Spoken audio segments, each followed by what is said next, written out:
প্রকৃতি ও জীবন অনুষ্ঠানে আপনাদের সবাইকে স্বাগতম। বাংলাদেশের জীববৈচিত্র্য, প্রকৃতি ও পরিবেশের নানা বিষয় নিয়ে আমাদের অনুষ্ঠান প্রকৃতি ও জীবন। আমাদের জীবন আর প্রকৃতি একে অপরের সাথে গভীরভাবে জড়িত। এর নদ নদী, জলবায়ু, গাছপালা, প্রাণী, আমাদের সাথে এদের সম্পর্ক, সচেতনতা ও করণীয় তুলে ধরতে আমাদের এই অনুষ্ঠান।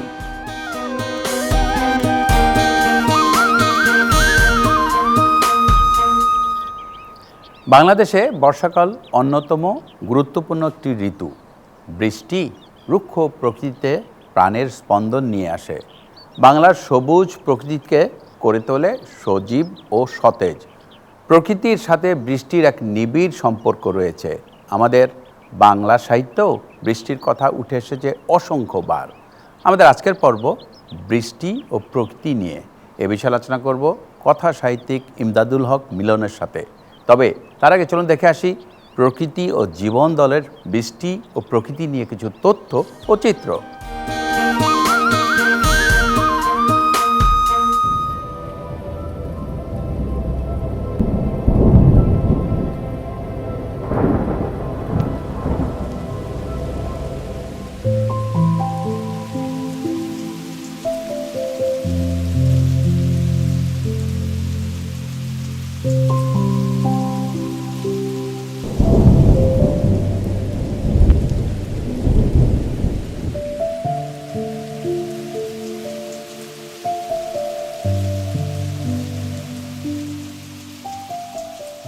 ষড়ঋতুর বাংলাদেশে সারা বছর জুড়েই চলে প্রকৃতির বৈচিত্র্যময় রূপ প্রদর্শন।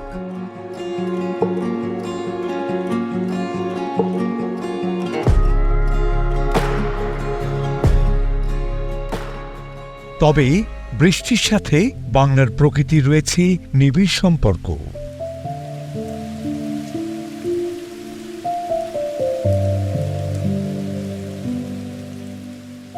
ভৌগোলিকভাবে বাংলাদেশ একটি বৃষ্টিপাত প্রবণ অঞ্চলে অবস্থিত। বাংলাদেশের উত্তরে হিমালয় পর্বতমালা এবং দক্ষিণের বঙ্গোপসাগর থেকে আগত আর্দ্র মৌসুমী বায়ু এই বৃষ্টিপাতে মূল ভূমিকা পালন করে।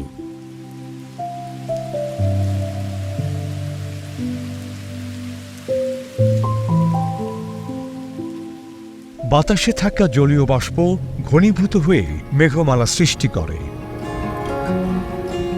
একসময় এই মেঘ যথেষ্ট ভারী হয়ে বৃষ্টি হয়ে ঝরে পড়ে।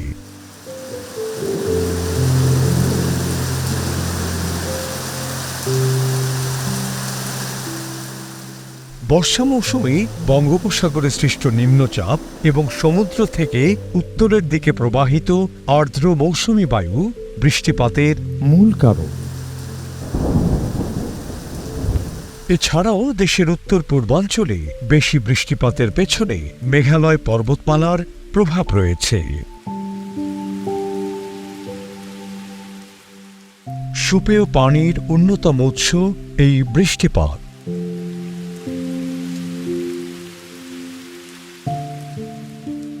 বৃষ্টিপাত প্রবণ অঞ্চল হওয়ায় এদেশের উর্বর মাটিতে জেগে উঠেছে বৈচিত্র্যময় উদ্ভিদরাজিতে সমৃদ্ধ বনভূমিগুলো।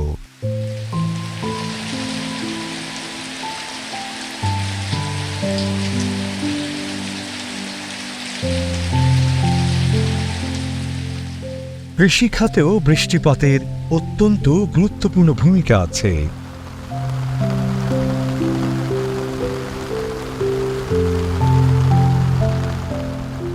আমাদের দেশে বর্ষা মৌসুমে সবচেয়ে বেশি বৃষ্টিপাত হয়।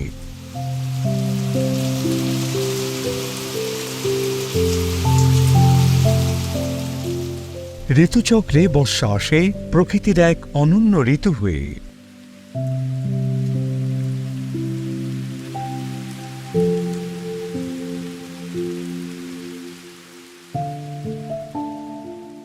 অঝোর বর্ষণে শুষ্ক প্রকৃতি আবার সবুজে সবুজে ভরে ওঠে।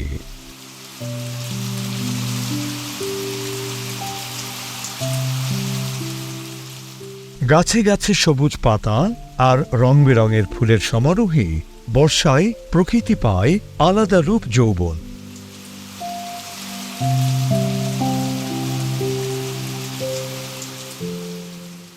বর্ষার সুশীতল বর্ষণ প্রকৃতির সকল চাওয়াকে যেন তৃপ্ত করে।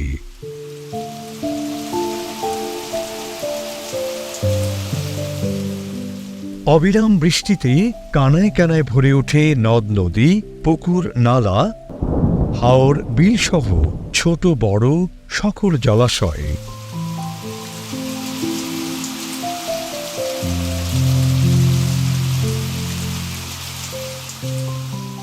নদী ফিরে পায় তার দুরন্ত যৌবন। বাংলার সবুজ শ্যামল গ্রামাঞ্চলে বর্ষা নতুন রূপ নিয়ে হাজির হয়। অবিরাম বর্ষণে গ্রামের মেঠো পথগুলো হয়ে ওঠে কাদাময়।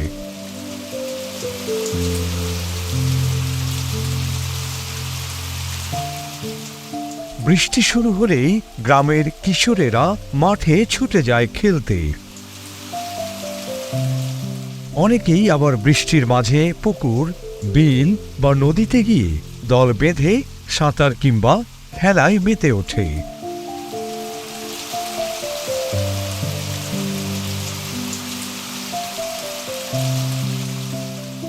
কেউ কেউ আবার শাপলা তুলতে ছোট নৌকা নিয়ে নেমে যায় বিল ছিলে।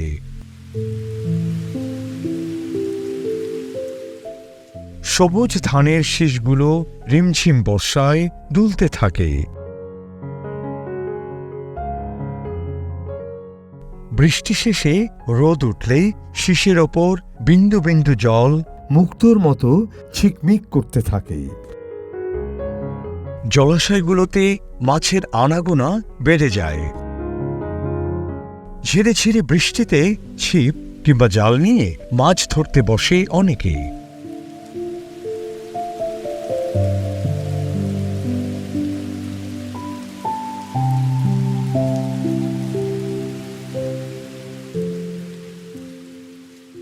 ভরা বর্ষায় অনেক স্থানে যাতায়াতের প্রধান মাধ্যম হয়ে ওঠে নৌকা।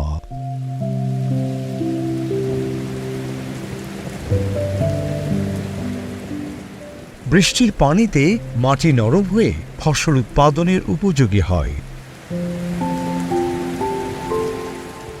কৃষকেরা ব্যস্ত হয়ে পড়েন কৃষিকাজে।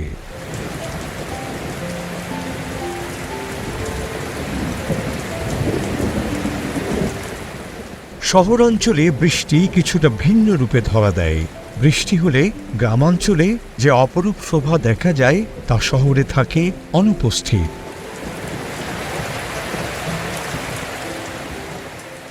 কর্মব্যস্ত জীবনে বৃষ্টি মাথায় নিয়ে শহরবাসীদের ছুটতে হয় যার যার কর্মস্থলে।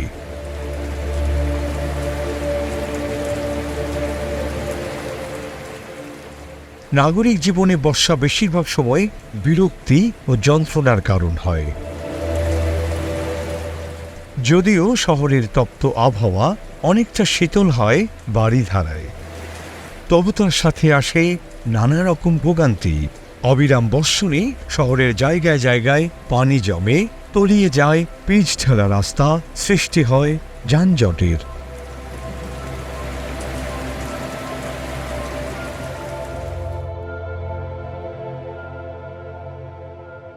অপরিকল্পিত ড্রেনেজ ব্যবস্থার কারণে জলাবদ্ধতা শহরবাসীর জীবনে দুর্ভোগ নিয়ে আসে।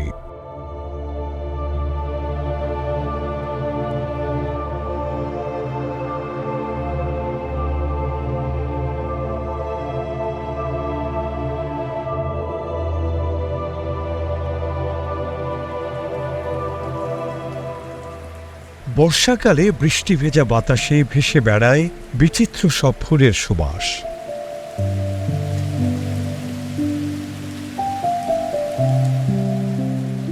কদম ফুল ছাড়া বর্ষার আগমন যেমন ঠিকভাবে বোঝা যায় না, তেমনি হিজল, বেলি, বকুল, কেয়া, টগর, মালতী, জুঁই, গন্ধরাজ, দোলন চাঁপা, জারুল, করবী, চামেলি, সোনালু, শাপলা, পদ্মসহ বিভিন্ন ফুলের সমারোহে প্রাণবন্ত হয়ে ওঠে প্রকৃতি।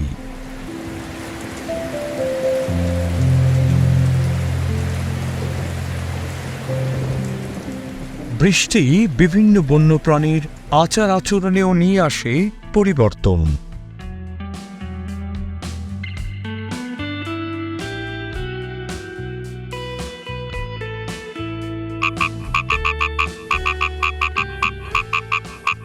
উভচর প্রাণীর জীবনচক্রে বৃষ্টির অত্যন্ত গুরুত্বপূর্ণ ভূমিকা রয়েছে, কারণ এ সময় এসব প্রাণী বংশবিস্তারে ব্যস্ত হয়ে পড়ে।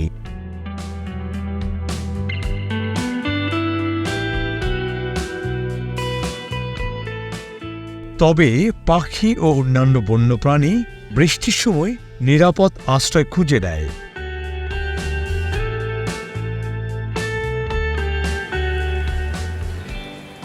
বৃষ্টি আশীর্বাদ হয়ে এলেও অনেক সময় ভারী বৃষ্টিপাত জনজীবনে নিয়ে আসে দুর্ভোগ।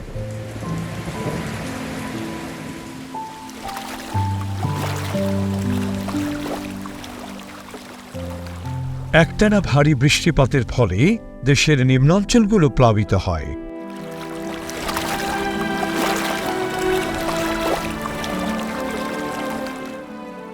এ ধরনের বৃষ্টিপাতের ফলে সৃষ্ট বন্যায় ফসলি জমি, বসতবাড়ি, গোচারণভূমি, মৎস্য খামার পানিতে ডুবে যায়।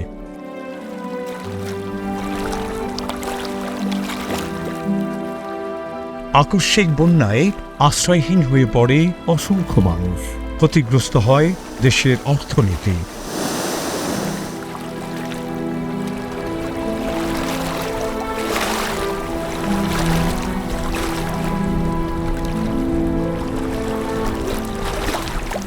এছাড়া জলবায়ু পরিবর্তনের কারণেও দেশে কখনো অতিবৃষ্টি আবার কখনো অনাবৃষ্টি হচ্ছে। সাম্প্রতিক সময়ে ঘূর্ণিঝড়, বজ্রপাত, শিলাবৃষ্টির মতো প্রাকৃতিক দুর্যোগ বেশি মাত্রায় সংঘটিত হচ্ছে। এ ধরনের প্রাকৃতিক দুর্যোগ জলবায়ু পরিবর্তনের কারণেই বেশি ঘটছে। প্রাকৃতিক দুর্যোগে একদিকে যেমন মানুষের জানমালের ক্ষতি হচ্ছে, অন্যদিকে প্রাণ হারাচ্ছে বিভিন্ন বন্যপ্রাণী। এতে নষ্ট হচ্ছে পরিবেশের ভারসাম্য। তাই জলবায়ু পরিবর্তনের মতো প্রাকৃতিক দুর্যোগ মোকাবেলায় আমাদের আরও সচেষ্ট হতে হবে। প্রকৃতির প্রতি যত্নশীল হলে যেমন প্রকৃতি ভালো থাকবে সামগ্রিক জীববৈচিত্র্য।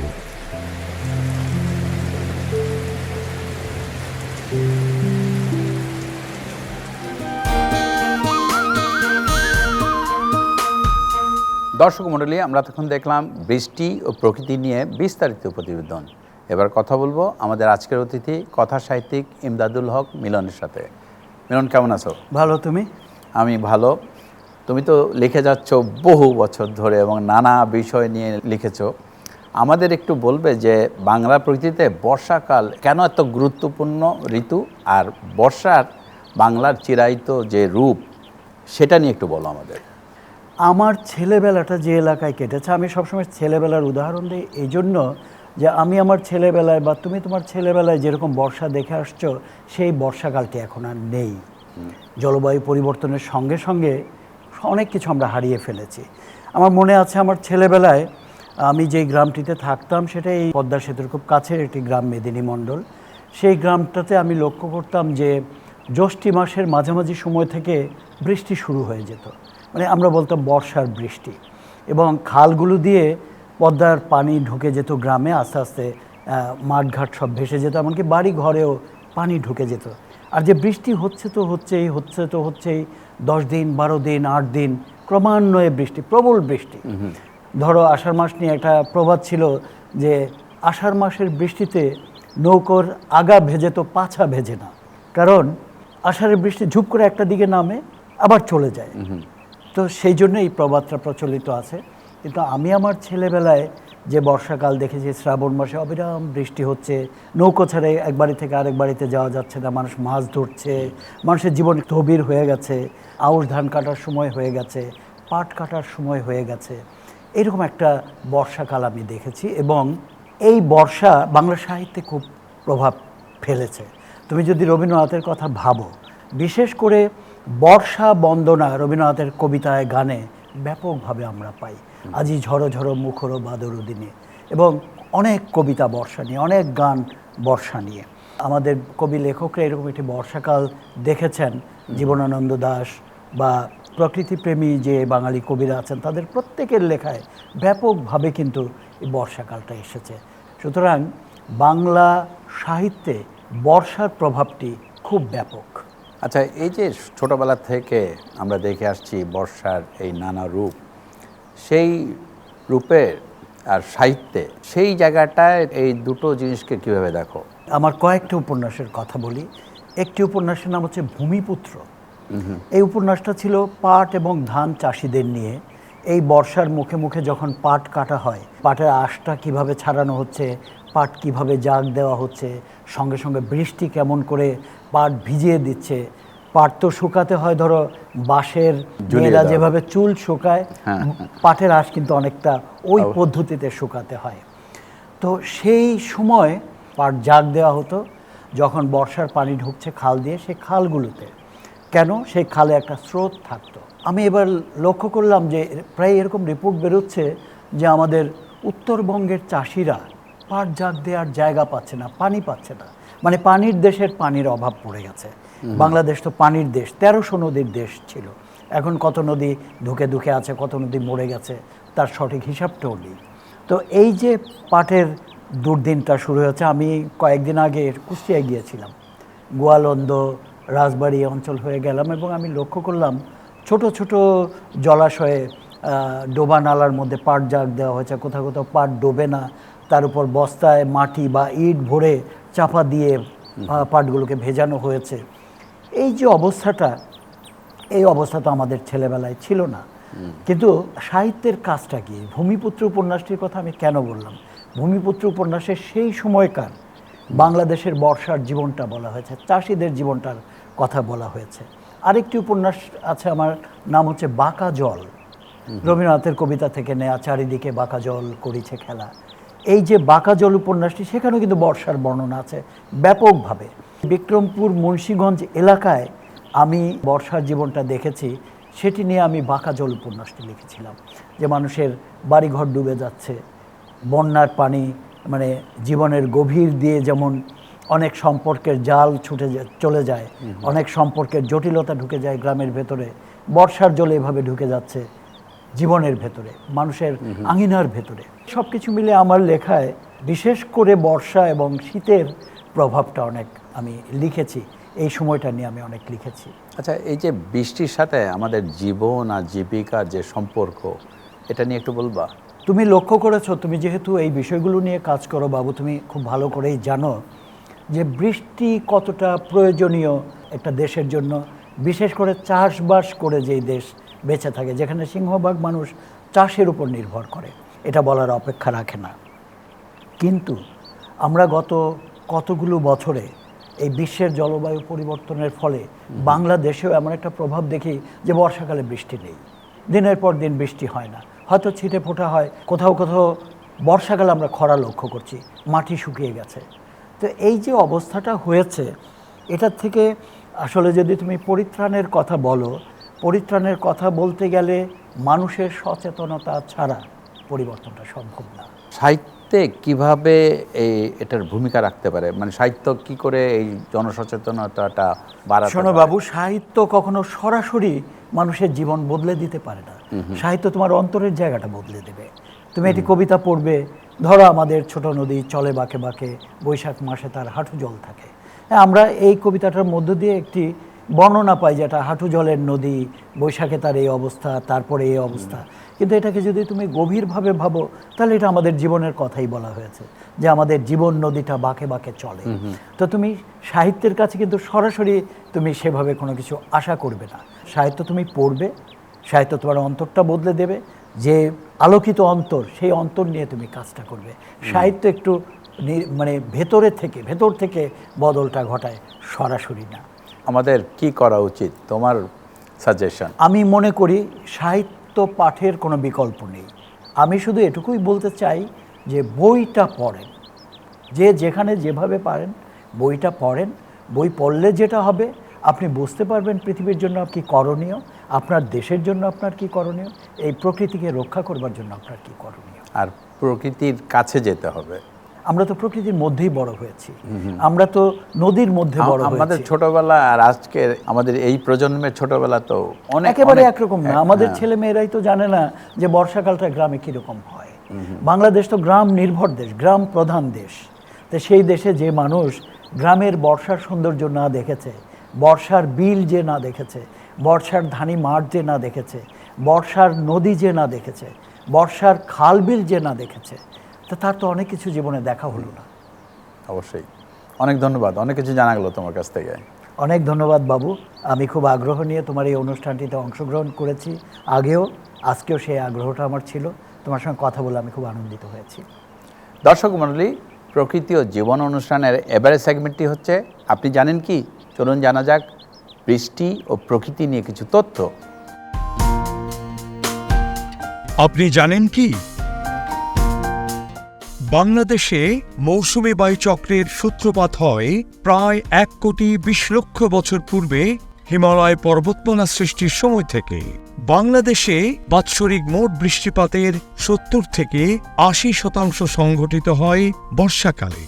বাংলাদেশে সবচেয়ে বেশি বৃষ্টিপাত হয় সিলেটের জৈন্তাপুর উপজেলার লালাখালে। বাংলাদেশে সবচেয়ে কম বৃষ্টিপাত হয় নাটোরের লালপুরে। বন্যায় ঝুঁকিপূর্ণ বিশ্বের 12টি দেশের মধ্যে বাংলাদেশের অবস্থান প্রথম। শুধু দর্শক, বর্ষার অবিরল বারিধারায় প্রকৃতি সাজে বাহারি রূপে। তবে জলবায়ু বদলে যাওয়ার কারণে বাংলার প্রকৃতিতে বৃষ্টির সেই সৌন্দর্য হারিয়ে যেতে বসেছে। আমাদের সচেতনতা ও পরিবেশ বান্ধব কর্মকাণ্ডের মাধ্যমে বর্ষার বাংলার প্রকৃতির সেই আবেদন টিকিয়ে রাখা সম্ভব। সুন্দর প্রকৃতিতে গড়ি সুস্থ জীবন, এ আশা নিয়ে শেষ করছি আজকের অনুষ্ঠান। আপনারা সবাই ভালো থাকুন, সুস্থ থাকুন।